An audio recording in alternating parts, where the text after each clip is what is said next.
नमस्कार दोस्तों, स्वागत है आपका वनडे एग्जाम सेंटर में। दोस्तों, आज के वीडियो में हम लोग दीनदयाल उपाध्याय गोरखपुर विश्वविद्यालय गोरखपुर के बीए फर्स्ट सेमेस्टर जो हिंदी का पेपर है, जिसका नाम है हिंदी साहित्य का इतिहास और जिसका पेपर कोड है HND 101F, उससे संबंधित 50 महत्वपूर्ण बहुविकल्पी प्रश्नों की प्रैक्टिस करेंगे। ये हम लोग जो प्रैक्टिस करने जा रहे हैं, ये आपका पहला प्रैक्टिस सेट है। इसके बाद हम लोग दूसरा प्रैक्टिस सेट भी करेंगे। परीक्षा में जाने से पहले इन दोनों प्रैक्टिस सेट को आप जरूर देख करके जाइएगा। चलिए बिना देर के प्रश्नों की प्रैक्टिस शुरू करते हैं। आपका पहला प्रश्न है, आदिकाल को चारण काल किसने कहा है? तो आदिकाल को चारण काल जॉर्ज ग्रियर्सन के द्वारा कहा गया है। पहले का बी ऑप्शन आपका सही हो जाएगा। दूसरा प्रश्न है, निम्न में से कौन सुमेलित नहीं है? आपको बताना है कि इसमें से कौन सा ऑप्शन सुमेलित नहीं है। पहला है वीरगाथा काल रामचंद्र शुक्ल, तो यह सुमेलित है। शुक्ल जी ने आदिकाल को वीरगाथा काल नाम दिया है। दूसरा है वीरकाल विश्वनाथ प्रसाद मिश्र, विश्वनाथ प्रसाद मिश्र ने आदिकाल को वीरकाल कहा है, यह भी सुमेलित है। तीसरा है सिद्ध सामंत काल राहुल सांकृत्यायन, तो राहुल सांकृत्यायन जी ने आदिकाल को जो है सिद्ध सामंत काल कहा है, यह भी सुमेलित है। चौथा ऑप्शन है यानी ऑप्शन डी है आपका आदिकाल मिश्र बंधु, तो मिश्र बंधुओं ने आदिकाल नाम नहीं दिया है, इन्होंने प्रारंभिक काल नाम दिया है। आदिकाल को आदिकाल जो है हजारी प्रसाद द्विवेदी ने कहा है, तो डी ऑप्शन आपका सही हो जाएगा। तीसरा प्रश्न है, राम कुमार वर्मा ने हिंदी का प्रथम कवि किसे माना है? राम कुमार वर्मा हिंदी को पहला कवि किसे मानते हैं? तो स्वयंभू को मानते हैं। तीसरे का ए ऑप्शन आपका सही हो जाएगा। चौथा प्रश्न है, निम्न में से कौन आदिकाल का साहित्य है? ए है सिद्ध साहित्य, बी है जैन साहित्य, सी है नाथ साहित्य और डी है उपयुक्त सभी। तो ये तीनों जो है आदिकाल के साहित्य हैं। डी ऑप्शन आपका सही हो जाएगा। पांचवा प्रश्न है, निम्न में से कौन सुमेलित नहीं है? आपको बताना है इसमें से कौन सुमेलित नहीं है। पहला है सरहपा राहुल सांकृत्यायन, तो जो है राहुल सांकृत्यायन जो है सरहपा को हिंदी का पहला कवि मानते हैं, यह सुमेलित है। बी आपका है शालिभद्र सूरी गणपत चंद्र गुप्त, यह भी सुमेलित है। गणपत चंद्र गुप्त जो है शालिभद्र सूरी को हिंदी का पहला कवि मानते हैं। सी है अब्दुल रहमान हजारी प्रसाद द्विवेदी, हजारी प्रसाद द्विवेदी अब्दुल रहमान को हिंदी का पहला कवि मानते हैं, तो यह भी सुमेलित है। डी है आपका पुष्य राम कुमार वर्मा, तो राम कुमार वर्मा जो है पुष्य को हिंदी का पहला कवि नहीं मानते हैं, बल्कि शिव सिंह सेंगर जो है पुष्य को हिंदी का पहला कवि मानते हैं, तो डी ऑप्शन आपका यहाँ पर सही हो जाएगा। छठा प्रश्न है, सिद्धों की संख्या कितनी है? सिद्धों की संख्या 84 है, तो छठे का डी ऑप्शन आपका सही हो जाएगा। सातवां प्रश्न है, भविष्यत्त कहा किसकी रचना है? किसके द्वारा भविष्यत्त कहा की रचना की गई है? तो धनपाल के द्वारा भविष्यत्त कहा की रचना की गई है। सातवें का ए ऑप्शन आपका सही हो जाएगा। आठवां प्रश्न है, निम्न में से कौन सुमेलित नहीं है? आपको बताना है कि कौन सुमेलित नहीं है। यह है कुमारपाल प्रतिरोध सोम प्रभु सूरी, तो कुमारपाल प्रतिरोध जो ग्रंथ है ये सोम प्रभु सूरी के द्वारा ही लिखा गया है, यह सुमेलित है। बी है प्रबंध चिंतामणि मेरुतुंग, तो प्रबंध चिंतामणि मेरुतुंग के द्वारा ही लिखा गया है, यह भी सुमेलित है। सी है प्राकृत पैलगम विद्याधर, तो विद्याधर के द्वारा ही प्राकृत पैलगम लिखा गया है, यह भी सुमेलित है।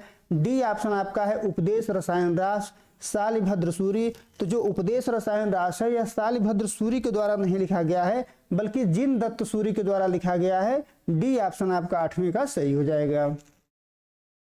नवां प्रश्न है, दोहा कोश का संपादन किसने किया? किसके द्वारा दोहा कोश का संपादन किया गया है?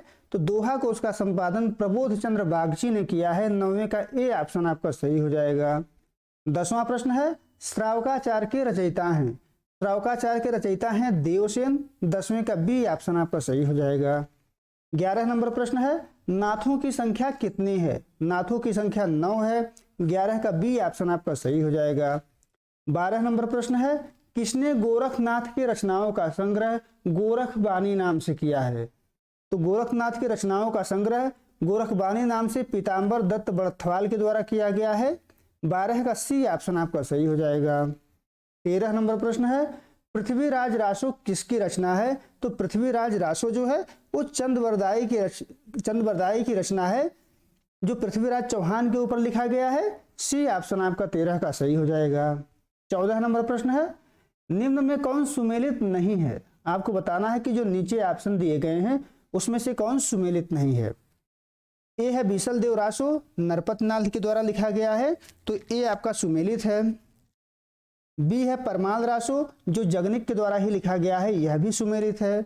सी है खुमाल रासो, जो दलपत विजय के द्वारा लिखा गया है, यह भी सुमेलित है। डी है जय चंद्र प्रकाश, जो चंद्रबरदाई के द्वारा नहीं लिखा गया है बल्कि यह भट्ट केदार के द्वारा लिखा गया है, इसलिए डी ऑप्शन आपका सही हो जाएगा। 15 नंबर प्रश्न है ढोला मारू दुहा किसकी रचना है? तो ढोला मारू दुहा जो ग्रंथ है कल्लोल के द्वारा लिखा गया है, 15 का ए ऑप्शन आपका सही हो जाएगा। 16 नंबर प्रश्न है किसने वसंत विलास का संपादन किया? वसंत विलास का संपादन जो है माता प्रसाद गुप्त के द्वारा किया गया है, 16 का बी ऑप्शन आपका सही हो जाएगा। 17 नंबर प्रश्न है अपभ्रंश को पुरानी हिंदी किसने कहा है? तो अपभ्रंश को पुरानी हिंदी चंद्रधर शर्मा गुलेरी के द्वारा कहा गया है, 17 का बी ऑप्शन आपका सही हो जाएगा। 18 नंबर प्रश्न है नाथों ने अपने ग्रंथ का प्रसार देश के किस भाग में किया है? नाथों ने अपने ग्रंथ का प्रसार जो है राजस्थान आदि क्षेत्र में किया था, तो पश्चिमी भाग में किया है, 18 का बी ऑप्शन आपका सही हो जाएगा। 19 नंबर प्रश्न है चर्यापद किसकी रचना है? तो जो चर्यापद है इस सबरपा के द्वारा लिखा गया है, ए ऑप्शन आपका 19 का सही हो जाएगा। 20वां प्रश्न है सिद्धों की भाषा को कहते हैं? तो सिद्धों की भाषा को संधा भाषा कहा जाता है, 20वें का ए ऑप्शन आपका सही हो जाएगा। 21 नंबर प्रश्न है निम्न में से कौन सा ग्रंथ विद्यापति का है? आपको बताना है कि विद्यापति के द्वारा कौन सा ग्रंथ लिखा गया है, तो कीर्तिलता, कीर्ति पताका और पदावली तीनों ग्रंथ जो है विद्यापति के द्वारा लिखा गया था, डी ऑप्शन आपका सही हो जाएगा। 22 नंबर प्रश्न है गोरखनाथ के गुरु का नाम क्या था? तो गोरखनाथ के गुरु का नाम मत्स्येंद्र नाथ था, बी ऑप्शन आपका 22 का सही हो जाएगा। 23 नंबर प्रश्न है निम्न में कौन अमीर खुसरो की रचना है? आपको बताना है कि इसमें से कौन सी रचना अमीर खुसरो के द्वारा की गई है।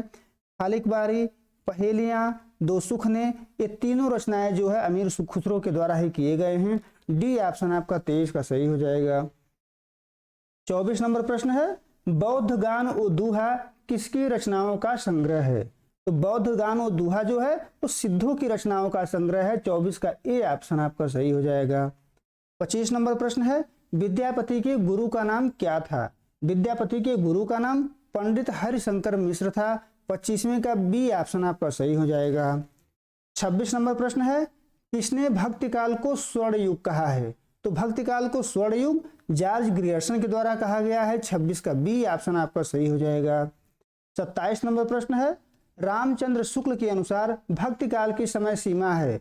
रामचंद्र शुक्ल के अनुसार भक्ति काल की जो समय सीमा है वो संवत 1375 से लेकर के संवत 1700 तक है, तो ए ऑप्शन आपका सही हो जाएगा। अगर इसको हम सन में लिखेंगे तो 1318 से लेकर के 1643 तक आएगा, यानी अगर सन में पूछा जाता है तो भक्ति काल की जो समय सीमा है शुक्ल जी के अनुसार वो 1318 से लेकर के 1643 तक है, और अगर संवत में पूछा जाता है तो संवत 1375 से लेकर के 1700 तक है, ए ऑप्शन आपका सही हो जाएगा।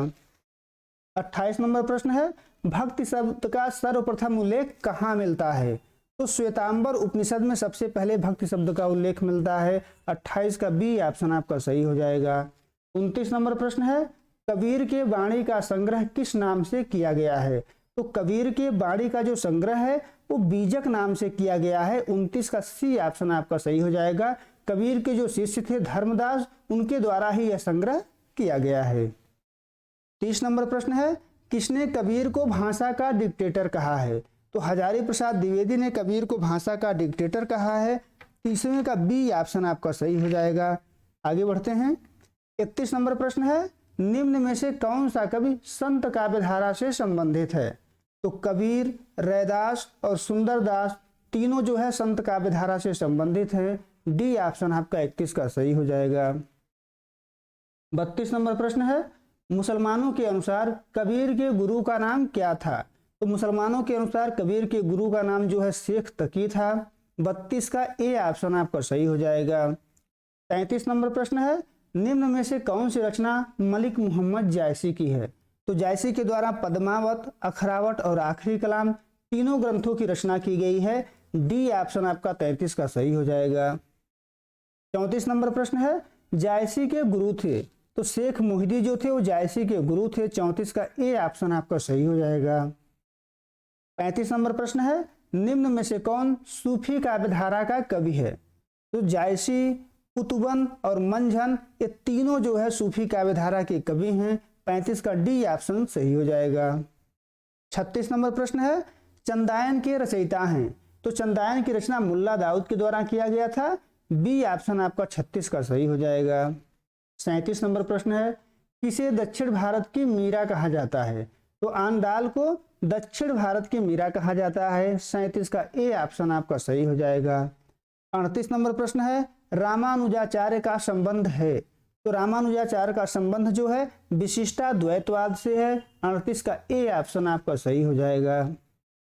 39 नंबर प्रश्न है, रामचरितमानस के रचयिता हैं? तो रामचरितमानस के रचयिता तुलसीदास हैं। 39 का सी ऑप्शन आपका सही हो जाएगा।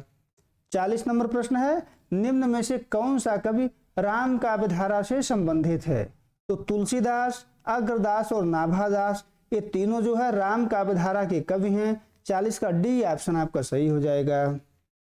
41 नंबर प्रश्न है, तुलसीदास की रचना है, इसमें से कौन सी रचना तुलसीदास की है? तो कवितावली, विनय पत्रिका और पार्वती मंगल ये तीनों रचनाएं जो है तुलसीदास के द्वारा ही लिखी गई हैं। 41 का डी ऑप्शन आपका सही हो जाएगा। 42 नंबर प्रश्न है, तुलसीदास की भक्ति है? तो तुलसीदास जो है दास्य भक्ति में विश्वास करते थे। तो 42 का ए ऑप्शन आपका सही हो जाएगा। 43 नंबर प्रश्न है, भक्तमाल के रचयिता हैं? भक्तमाल के रचयिता जो है नाभादास हैं। 43 का ए ऑप्शन आपका सही हो जाएगा। 44 नंबर प्रश्न है, कृष्ण भक्त कवियों का आधार ग्रंथ है? तो कृष्ण भक्त कवियों का जो आधार ग्रंथ है वो भागवत पुराण है। सी ऑप्शन 44 का सही हो जाएगा। 45 नंबर प्रश्न है, निम्न में से किसने अष्टछाप की स्थापना की है? तो गोसाई विट्ठल नाथ के द्वारा 1565 ईस्वी में अष्टछाप की स्थापना की गई थी। 45 का बी ऑप्शन आपका सही हो जाएगा। 46 नंबर प्रश्न है, निम्न में से कौन सा कवि कृष्ण भक्त काव्यधारा का है? तो सूरदास, कुंभनदास और नंददास ये तीनों जो है कृष्ण भक्त काव्यधारा के कवि हैं। 46 का डी ऑप्शन आपका सही हो जाएगा। 47 नंबर प्रश्न है, भ्रमर गीत का संपादन किसने किया है?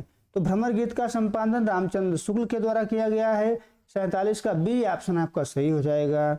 48 नंबर प्रश्न है, निम्न में से कौन सी रचना सूरदास की है? तो सूरसागर, सूर सारावली और साहित्य लहरी इन तीनों ग्रंथ की रचना सूरदास के द्वारा की गई है।